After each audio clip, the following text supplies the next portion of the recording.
పాదపద్మాలకు గోవింద సాంబహ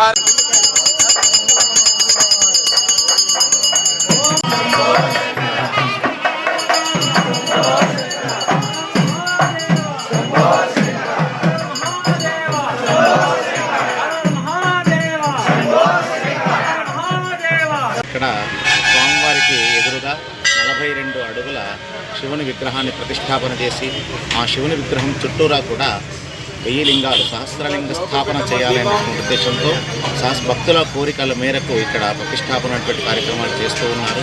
ఇప్పటికీ 520 లింగాలు ప్రతిష్టాపన జరిగినాయి.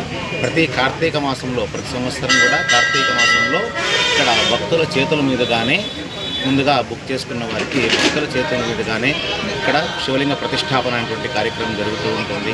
అలాగే ఎవరైతే సంతానం కోసమైతే కానీ, ఉద్యోగం కోసమైతే కానీ, వివాహం కోసమైతే కానీ ఇక్కడ సంకల్పం చేసుకుని వెళ్తారో వాళ్ళకన్నీ కూడా కోరిన వారికి కొంగు బంగారంలా వాళ్ళ కోరికలన్నీ నెరవేర్చుకున్న తర్వాత వాళ్ళు వచ్చి ఇక్కడ ప్రతిష్టాపన కార్యక్రమాలు చేసుకుంటూ ఉంటారు. అలాగే ఇక్కడ ఈరోజు మహాశివరాత్రి పర్వదినాన్ని పురస్కరించుకొని విశేషమైన పూజలు, అభిషేకాలు, చాతుర్యామ పూజలు, మహాన్యాసపురంలో ఏకాదశి రుద్రాభిషేకాలు, కళ్యాణోత్సవం వైభవము ఇవన్నీ కూడా అత్యంత వైభవంగా జరుగుతూ ఉంటుంది.